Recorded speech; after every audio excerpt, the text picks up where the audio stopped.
Dieu en tout cas pour sa grâce, pour ce privilège qu'il nous accorde d'être dans sa présence. Est-ce que vous êtes dans la joie d'être dans la présence de Dieu? Gloire à Dieu. Dieu nous fera assurément beaucoup de bien cet avant-midi. Je me tiens d'abord à remercier Dieu pour sa grâce.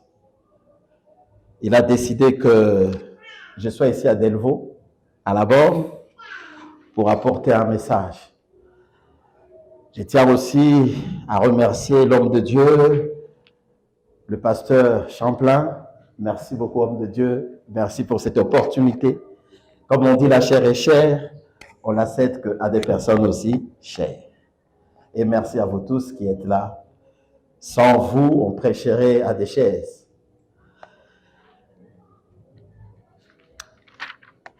On a fait la présentation, je viens de Nantes. Je suis pasteur au centre évangélique La Bergerie en France. Voilà, père de 3 enfants. Je suis marié, mon épouse est également pasteur. Alors, est-ce que nous sommes prêts? Est-ce que nous sommes prêts pour écouter Dieu? Très bien. Je nous invite directement à ouvrir nos Bibles. Nous sommes dans le livre de 2 Rois, chapitre 5, une histoire que nous connaissons tous. 2 Rois.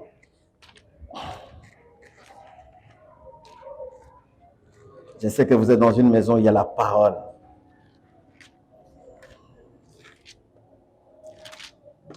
Deux Rois, chapitre 5, nous allons commencer à partir du premier verset et je donnerai encore d'autres versets au fur et à mesure.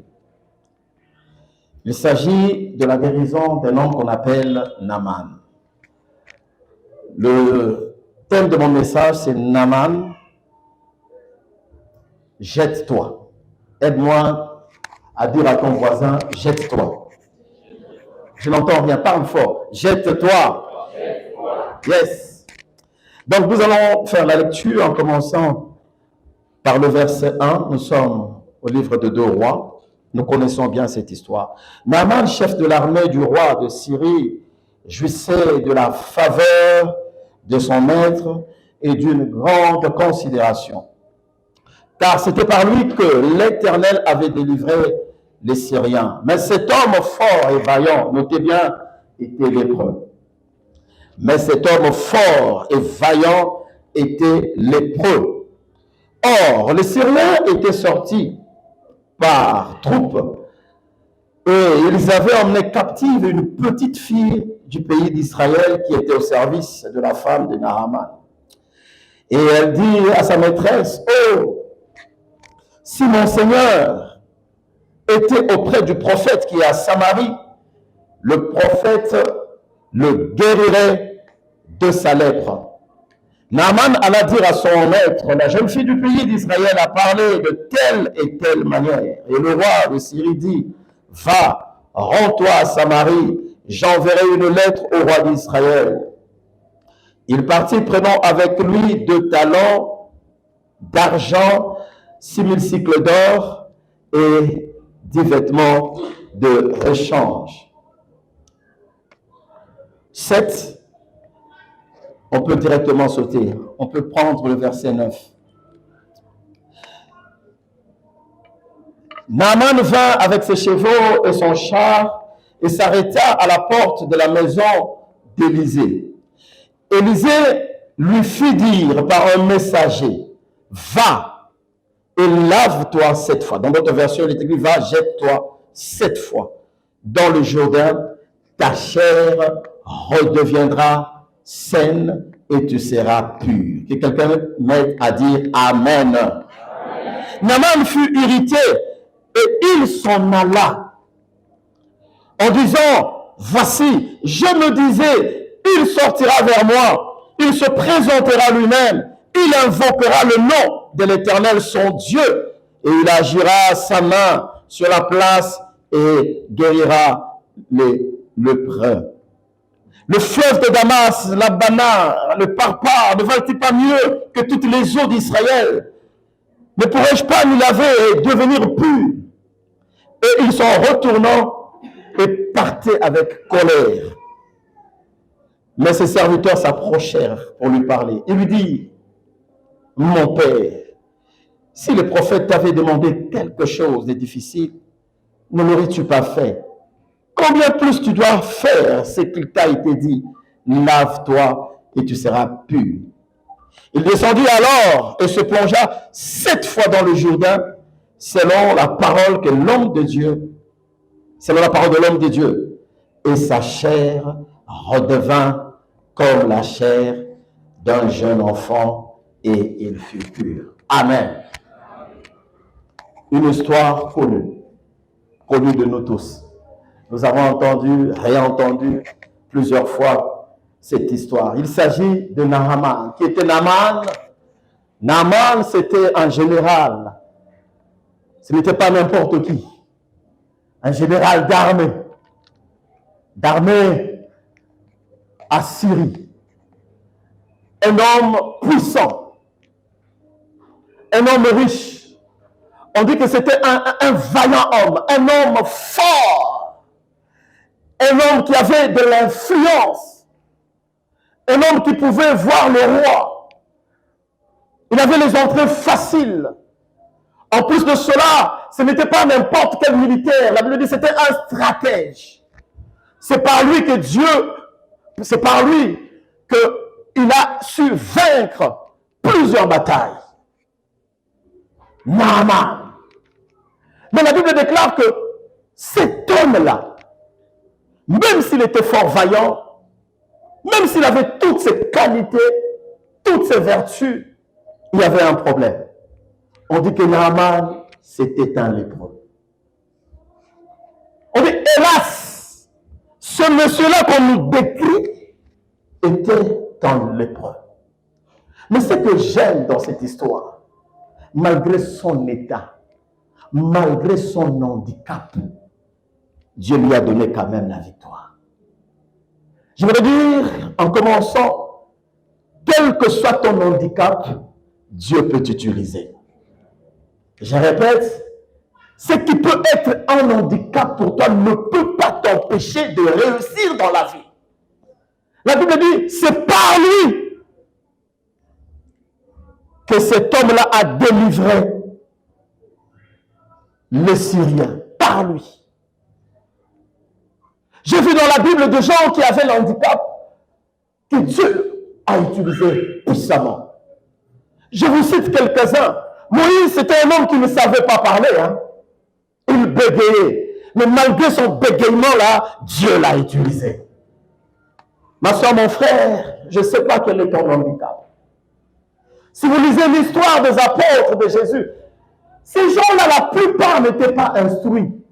Mais ce sont les gens qui ont bouleversé le monde. Peut-être tu ne peux pas aller très loin dans les études. Mais frère, tu peux réussir la vie.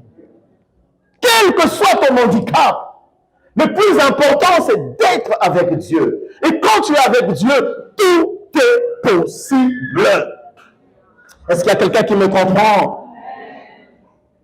La Bible dit, hélas, cet homme était lépreux. Vous savez, un handicap peut être aussi ton passé. C'est pour ça que j'ai toujours dit aux gens, sois bien ton présent, parce que ton futur en dépend. Vous savez, Saul de Tarse, avait un très mauvais témoignage. Mais le jour où Dieu l'a appelé, Dieu se révélera plus tard à Ananias pour dire que je me suis choisi un homme. Demain, je t'enverrai cet homme-là. Tu vas prier pour lui pour qu'il puisse recouvrer la vue. Mais Ananias a discuté avec Dieu et dit, non, pas lui. Choisis une autre personne, pas lui. Dieu s'impose et dit, même si cet homme-là, le passé a été compliqué, c'est lui que je me suis choisi. Le passé peut être aussi un handicap pour toi. Mais ce qui est bien avec Dieu, quel que soit ce que tu as fait dans le passé, Dieu peut encore t'utiliser. La Bible dit, hélas, cet homme était lépreux. C'est quoi la lèpre? J'imagine que quand Naaman passait, parce que c'était un homme connu, célèbre, un homme fort, Et parce que c'était un général, il y avait des courbettes. Les hommages. C'est un général. Tout le monde le respectait. Tout le monde le considérait. Mais c'était un homme malheureux. Parce que quelque part dans son corps, il y avait une certaine maladie qu'on appelle la lèpre. Derrière les apparences, de fois se cachent des souffrances terribles. Il y a des gens qui l'acclamaient, qui disaient, ah, je pense qu'il y avait même des femmes qui disaient, ah, si je peux, ah, Seigneur, pourquoi tu ne vas pas donner cet homme? Cet homme riche, cet homme fort, cet homme qui a la réputation, cet homme bien. Femme, tu ne sais pas si cet homme-là est réellement. Derrière les apparences, Naaman, c'était un homme malheureux. Mes amis, ne vous fiez pas aux apparences. Derrière les acclamations des gens, les courbettes que les gens pouvaient faire, Naaman, c'était un homme malheureux. Malgré son argent. Lépreux. Malade. Il y a des moments où il rentrait. Et quand il rentrait, il enlevait sa tenue. La lèpre était toujours là. Dans le monde, il y a beaucoup de lépreux. Les gens que vous voyez, que nous apprécions, des fois que vous enviez, vous ne savez pas ce qu'ils vivent réellement. C'est pour cela, moi, je me suis résolu de ne jamais envier quelqu'un. Je bénis Dieu pour ce que tu es, mais je bénis Dieu pour ce qu'il a fait de moi. Je bénis Dieu pour ce que je suis. Parce que derrière ces Mercedes, derrière ces Jeeps-là, vous ne savez pas ce qui se passe. Bénis Dieu pour ce que tu as. Bénis Dieu pour ce que tu es. Ce genre de foi qui roule, que nous voyons, que nous envions, nous ne savons pas ce qu'ils vivent. Et pendant que je prépare ce message, je me dis, il y a beaucoup de lépreux dans ce monde. Des gens qui apparaissent. Mais quand vous regardez leur vie privée, ce sont des malheureux. Mais Dieu me dit, si dans le monde il y a des lépreux, à l'église aussi il y a des lépreux. Savez-vous, à l'église il y a des lépreux? Des gens qui viennent, on les regarde. Tu regardes la soeur bien habillée, tu regardes le frère bien en cravate. Tu ne sais pas ce qu'il est réellement. Il y a des gens qui viennent, on les apprécie. J'aimerais être comme tel frère. Mais des fois, tu ne sais pas ce que le frère traverse. Tu ne sais pas ce que le frère vit. Tu ne sais pas si le frère est réellement heureux. Derrière des fois, le moment de louange, d'adoration, vous ne savez pas ce que la sœur vit réellement. Dans les églises, nous sommes remplis de lépreux. On porte le masque. Savez-vous, il y a des gens qui portent le masque de joie. Ils sont dans un rôle. Ils jouent un personnage. Mais il y a des moments où ils rentrent seuls. Quand ils sont seuls, ils se débarrassent de leur masque. C'est alors ils sont confrontés à leur lèpre. Qu'est-ce que la lèpre? La lèpre peut effectivement être cette maladie-là que tu sais. Cette maladie-là héréditaire.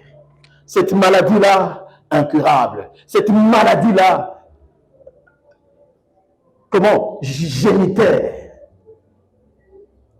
C'est la lèpre. Tu n'en parles à personne. Cette maladie-là chronique. Mais tu ne peux pas oser dire, mais toi-même tu sais que tu es condamné par la médecine. Tu n'en parles à personne. Quand tu viens à l'église, tu adores Dieu comme tout le monde. D'ailleurs, quand tu regardes, on dit, oh, cette soeur, quelle adoratrice, gloire à Dieu. Mais le moment où tu rentres seul, tu es en face de ta lèpre, de ta maladie, de ce que les médecins ont dit. Lépreux. Mais la bonne nouvelle, Dieu peut te délivrer de ta lèpre. Tu es là, tu fais ce que tu fais, protocole, mais qu'est-ce que tu vis réellement? La lèpre, c'est ce qui te fait pleurer. La lèpre, c'est ce qui te ronge. Ça te ronge. Tu n'en parles pas, mais tu as mal à chaque fois que tu es seul, loin des gens. Savez-vous, il y a des gens qui ne sont peureux à l'église. Il faut le voir chez eux à la maison. Lépreux. Mais j'ai prié Dieu que quelqu'un se jette comme Naaman s'est jeté, afin que Dieu puisse te débarrasser de cela. C'est ça la volonté de Dieu. La lèpre peut être ce souci-là. Tu as tellement... Vous savez, il y a des choses... Tu pries, mais le souci est toujours là. On t'a fait quelque chose il y a des années, mais toi tu restes toujours là. Tu n'arrives pas à t'en débarrasser.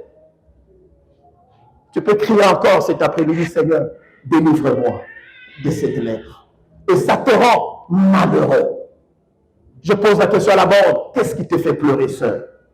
On t'appelle adorateur, tu es serviteur de Dieu, mais qu'est-ce qui te fait pleurer? La lèpre peut être aussi un péché. Tu as tellement prié. Tu as lutté pour cela. Mais tu n'arrives toujours pas. Tu as jeûné, tu as prié, tu as chassé, tu as cassé. Mais tu n'arrives toujours pas. La lèpre. Tu confesses, tu reconfesses, tu confesses, tu jeûnes, mais elle est toujours là. La situation est toujours là. Le péché est toujours là. Lépreux. Mais tu es à l'église. Mais vous savez, quand tu tombes, ça te ronge. Ça ronge ton cœur. Tu dis, Seigneur, je ne veux pas de cela. Ma prière est que Dieu puisse nous délivrer. Quelle est ta situation? Qu'est-ce que tu vis réellement dans le secret? Parce qu'il y a une vie publique, mais il y a aussi une vie privée.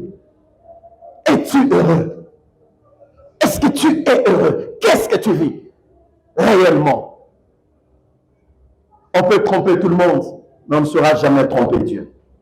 Dieu sait qui nous sommes, qui tu es réellement. Mais ce que j'aime dans cette histoire, Naaman avait besoin de la délivrance. Il avait besoin de la délivrance.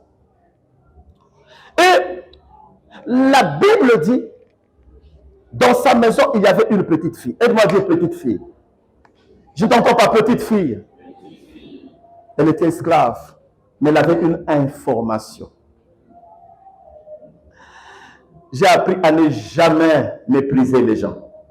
Parce que ta délivrance peut venir. Alléluia. Dieu a plusieurs façons d'intervenir dans notre vie. C'était une petite esclave. C'est pourquoi je prie Dieu que tu deviennes sensible à sa voix. Que tu saches quand Dieu parle. Parce que Dieu parle de plusieurs façons, de plusieurs manières. La Bible dit, il parle tantôt d'une manière, tantôt d'une autre manière. Dieu ne nous parle pas toujours par le pasteur. Dieu peut te parler par ton enfant. Dieu peut te parler même par un païen. Si Dieu a utilisé une ânesse pour arrêter ma lame, Dieu peut utiliser n'importe qui. Cette fille avait l'information que Naaman n'avait pas. Écoute, cette fille a dit, si mon Seigneur était à Samarie, le serviteur de Dieu qui est là le débarrasserait de sa lèpre. Mais comme cet homme désirait ardemment le miracle, la Bible dit, il s'est levé et il est parti voir l'homme de Dieu, Élisée. Cette femme a parlé d'Élisée, mais nous avons celui qui est plus qu'Élisée. C'est lui qui guérit toute maladie, toutes sortes de maladies. Le médecin par excellence, Jésus-Christ de Nazareth, spécialiste en toutes choses. Oh mon Dieu, j'aime Jésus. Hein? Lui est spécialiste en toutes choses, en toute maladie. Il guérit toute maladie. Il est plus qu'Élisée. La fille a parlé d'Élisée. Mais moi, je suis venu parler de celui qui est plus qu'Élisée. Parce que Élisée, plus tard, lui-même est mort de maladie. Mais Jésus, la mort n'a pas pu le faire. Il est mort, il est ressuscité. Le spécialiste en tout. Jésus, c'est celui-là que je suis venu te présenter. Des fois, Jésus se présente comme un dermatologue. Souvenez-vous, quand les lépreux là sont venus, 10 lépreux, Jésus dit, ok, dans ce cas-là, je me présente comme un dermatologue. Allez vous faire montrer au sacrificateur. Chemin faisant, ils ont été guéris. Le même Jésus se présente comme un ophtalmologiste. les aveugles viennent, ils se présentent comme un ophtalmologiste. Il le guérit. Leurs yeux étaient ouverts. Le gynécologue par excellence. Cet homme, cette femme de perte de sang, elle vient pendant 12 ans. Des gynécologues. Jésus, même le blouson des gynécologues. Jésus peut s'adapter à n'importe quelle situation. Jésus.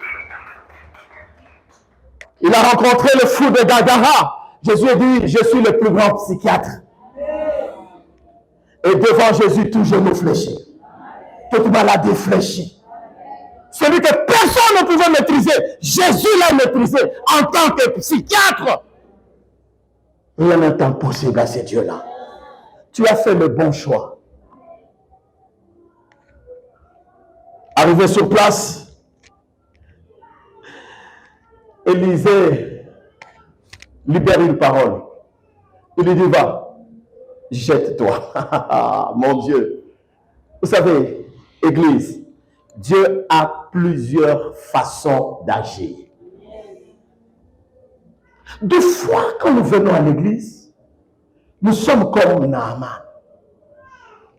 On lui dit, va te jeter cette fois. Naaman se fâche.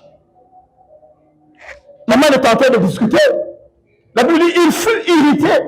Il s'en alla en disant, voici, je me disais, il sortira vers moi, il se présentera lui-même, il invoquera le nom de l'Éternel son Dieu, il agira sa main sur la place et guérira les lépreux. Non, non, ça c'est ta tête.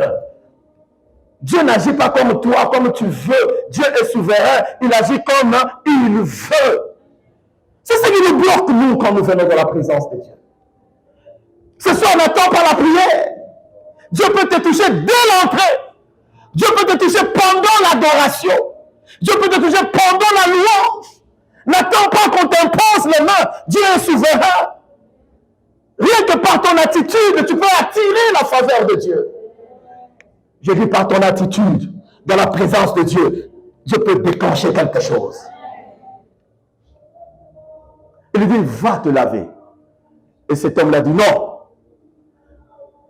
Moi, général, allez me laver. Je pensais, je croyais qu'il allait lui-même sortir. Le pasteur, je croyais que le pasteur allait prier lui-même pour moi. Je suis déçu. J'étais à la borne. Le pasteur ne m'a même pas reçu. Il a reçu tout le monde, sauf moi. Et Dieu est souverain. Je dis, Dieu est souverain. Souvent, on est cartésien. Écoutez, quand tu es dans la présence de Dieu, abandonne-toi à Dieu. Dis, Seigneur, agis comme tu veux. Dieu agit comme il veut. Dans sa souveraineté. Dieu a plusieurs méthodes de faire. Je parlerai de 3 cas des aveugles dans la Bible, mais méthodes différentes. Vous avez entendu tous parler de l'histoire de Bartimée, n'est-ce pas? On parle de Bartimée, on parle de l'aveugle de Bethsaïda, on parle aussi de l'aveugle qui a trouvé sa guérison à la piscine de Siloé. Tous les 3 avaient le même cas. Même problème, même maladie. Mais la manière de faire de Dieu était tout à fait différente. On peut souffrir de même chose, mais Dieu est souverain dans sa façon d'agir. C'est pour cela, tu n'es pas obligé d'aller à Mangendengue comme tout le monde. Tu n'es pas obligé de jeûner 100 jours comme tout le monde. Tu n'es pas obligé. Parce que c'est ça que j'ai remarqué ici à Kinshasa. Des fois, on suit comme ça. Des suivistes. Si Dieu agit, parce que quelqu'un a jeûné 3 jours, gloire à Dieu, peut-être, mais ton cas est différent. Je dis ton cas est différent. Regardons le cas de ces 3 aveugles. Ils étaient tous aveugles. Mais le miracle de Bartimée était différent du miracle de l'aveugle de Bethesda. Et de Bethesda était différent du miracle de l'aveugle né. Bartimée, pour lui, quand il a vu Jésus, il a simplement crié, Jésus, fils de David, aie pitié de moi. Je vais le parenthèse, je vais la fermer. Vous savez, le diable, quand il vole, hein, il ne vole pas tout. Il oublie toujours quelque chose. Hein. Il a tué les yeux, mais il n'avait pas tué les oreilles de Bartimée. Parce que les oreilles ont permis à Bartimée d'entendre, d'avoir l'information que Jésus est en train de passer. Le diable a oublié. Il n'a tué que les yeux, mais il a oublié les oreilles. La foi vient de ce qu'on entend. Dès qu'il a entendu, il a commencé à crier, Fils de Dieu. J'aime la réaction de Jésus. On l'appelle. Jésus lui pose la question, que veux-tu? Seigneur, je veux voir. Il dit, vois. Et il a vu. Pas d'imposition de main. Il a parlé. Ça dit pour toi aussi, je peux parler et la chose arrive. N'attends pas d'imposition de main ce soir, cet après-midi, cet avant-midi. On est habitué à prier les après-midi, excusez-moi. Mais le cas de l'aveugle de Bethesda, là c'était aussi différent. La Bible dit, on a amené cet aveugle à Jésus. Mais écoute, un frère, une soeur, viens, s'il te plaît. On amène à Jésus. Pour Bartimée, Jésus a parlé, n'est-ce pas? Mais pour l'aveugle de Bethesda, la Bible dit, Jésus l'a pris. Qu'est-ce que Jésus a fait? Il l'a amené hors du village. Mais je me dis, mon Seigneur, cet homme-là pouvait aussi discuter en disant, Seigneur, mais pourquoi tu ne parles pas comme tu as parlé à Bartimée? Non, toi, ton cas est différent. Jésus le prend, il l'amène hors du village et là, la Bible dit, il prend la salive. En tout cas, si le pasteur Chaplin ose le faire, tout le monde va quitter l'église. On dirait, il est dans quelle loge? Ah non, Dieu a ses manières de faire. Et dit, les voies de Dieu ne sont pas nos voies. Ses manières d'agir sont différentes des nôtres. Dit, il amène. Je me pose toujours la question, pourquoi Jésus n'a pas dit, comme il a parlé pour Bartimée? Il amène hors du village, il prend la salive, il applique, il impose les mains en appliquant sur les yeux de l'aveugle. Il pose la question, est-ce que tu vois? Réponse de l'aveugle, il dit, je vois mais je ne vois pas bien. Je vois les hommes comme les arbres. Jésus a dit, je vais encore insister. Il impose de nouveau. Et la Bible dit, cet aveugle a vu. Jésus a insisté. Vous voyez, ce miracle est différent du premier miracle, n'est-ce pas? Jésus l'a pris, il l'a amené hors du village. Mais c'est le même Dieu. Merci, Yaya. Le troisième cas, c'était encore différent. Là, nous sommes dans Jean 9. Où on dit Jésus en passant, il a vu qui? Il a vu un aveugle né. J'aime Jésus. Il prend cet aveugle. La Bible dit, cette fois-ci, il prend la salive, il mélange avec la terre, c'est la boue, et il applique sur les yeux de l'aveugle en lui disant, va te laver à la piscine de Siloé. Là, c'est encore plus compliqué. Déjà, Jésus, quelqu'un ne voit pas déjà. Comment tu peux encore prendre la boue, la saleté et appliquer sur les yeux et lui dire encore, va. Mais comment il va aller parce qu'il ne voit pas? Jésus complique encore les choses. Mais ce que j'aime avec cet homme, il est parti quand même. Il est arrivé quand même à Siloé. Et la Bible dit, quand il allait, Jésus n'a même pas promis la guérison. Quand il allait, il arrive, la Bible dit, sur le chemin de retour, il a recouvré la vue. Mais cet homme a été guéri. Pourquoi? Il a suivi l'instruction. Ton cas est différent. Pour le cas de la sœur, comme j'avais dit, cet homme-là, quand on a touché ses yeux, on lui pose la question s'il voyait, il dit, je vois les hommes comme les arbres. Mais ce que j'aime avec cet homme-là, il est resté quand même dans la présence de Dieu. Pour dire à quelqu'un, même si tu ne vois pas encore clair, reste dans la présence de Dieu. Il y aura un second touché. Reste. Il a dit, je suis déjà dans la présence. Je ne discute pas. Moi, je reste dans ta présence. Je ne me déplace pas. Je ne vais pas à gauche ni à droite. Je reste dans la présence. Je suis là. Fais ce que tu veux. Et il a recouvré la vue. Celui de Siloé, Quand il est rentré, sa démarche a changé. Vous savez, l'aveugle là, quand il partait, il ne voyait pas avec la boue dans les yeux. Il arrive, il se lave. Sur le chemin de retour, sa démarche a changé. Lui qui allait en tâtonnant, où est la piscine? Mais la Bible dit, quand il s'est lavé, sur l'instruction du maître, sa démarche a changé. J'ai pris Dieu que Dieu change ta démarche.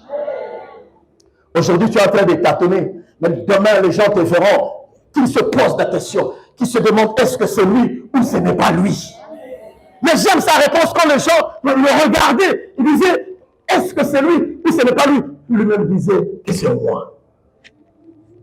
Que demain, les gens te regardent autrement. J'ai parlé de ces trois cas pour vous dire que Dieu a plusieurs façons d'agir. Il agit parce qu'il a parlé, il a touché. Deux fois, Dieu donnera une simple instruction. Vivre la main de Dieu, deux fois, ça peut venir que par la louange et l'adoration.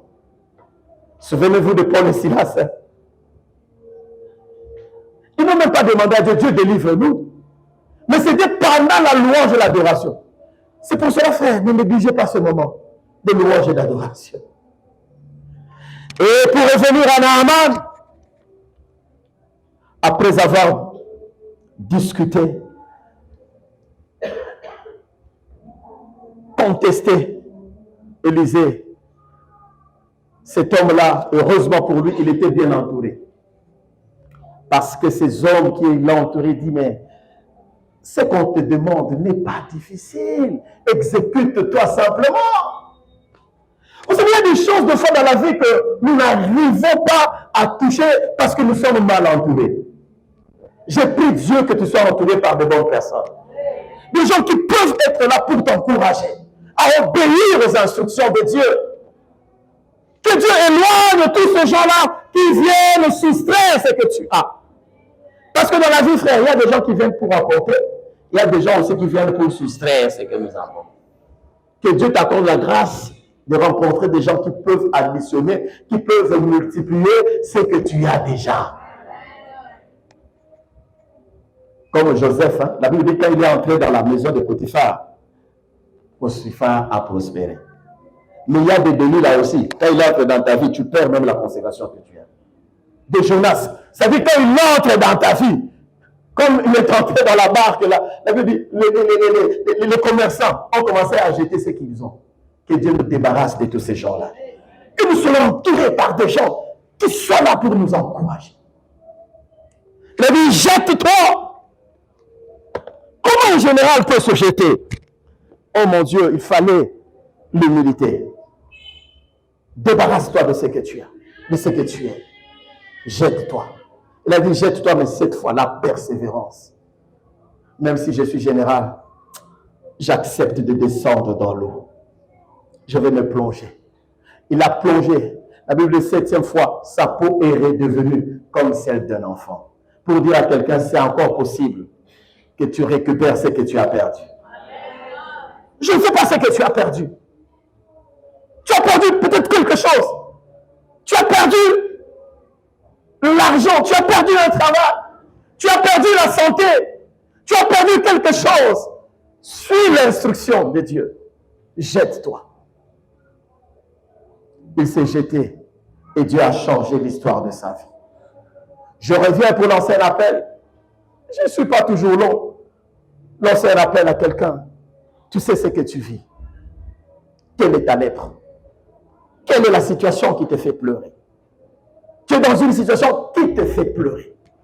Quand tu rentres seul, des fois les gens t'acclament, mais toi-même tu dis, je ne suis pas. Ça, c'est ce que tu dis dans ton cœur. Toi-même tu dis, je ne suis pas ce que vous dites là. Vous ne savez pas ce que je suis en train de vivre. Vous ne savez pas ce que les médecins m'ont dit. Vous ne savez pas ce que je vis. Vous ne savez pas ce qui me ronge. Je suis là à l'église, mais vous ne savez pas ma vie. Je m'adresse à ceux-là qui souffrent en silence. La grâce de Dieu est dans cette maison. Dieu est capable de te débarrasser de cette lèpre. Dieu est capable de te faire sortir dans cette situation. Je ne sais pas si tu es dans la salle. Tu vis quelque chose et tu as besoin de l'intervention de Dieu. Tu souffres, mais tu souffres en silence. Depuis que cet homme est parti, tu es resté seul, en silence. Et tu te poses beaucoup de questions. Et c'est cette situation qui te fait pleurer. Dieu est là, il est dans la maison. J'aimerais vraiment prier pour toi. Tu sens que tu as besoin d'une prière. Je t'invite comme j'ai invité, comme Naaman. J'ai dit, viens, je vais prier pour toi. Peu importe ce que tu es. Naaman, c'était un général. Peu importe, j'ai vu les adorateurs, j'ai vu les gens souffrir en silence. Mais la grâce de Dieu est là. Nous allons incliner nos têtes. J'aimerais t'inviter à venir devant et je prierai pour toi. Dis, Seigneur, débarrasse-moi de cette lèpre. Débarrasse-moi de cette lèpre. Débarrasse-moi. Je souffre en silence. Jusqu'à quand? Jusqu'à quand, Seigneur? Jusqu'à quand? Oh, Yababu Shandaba.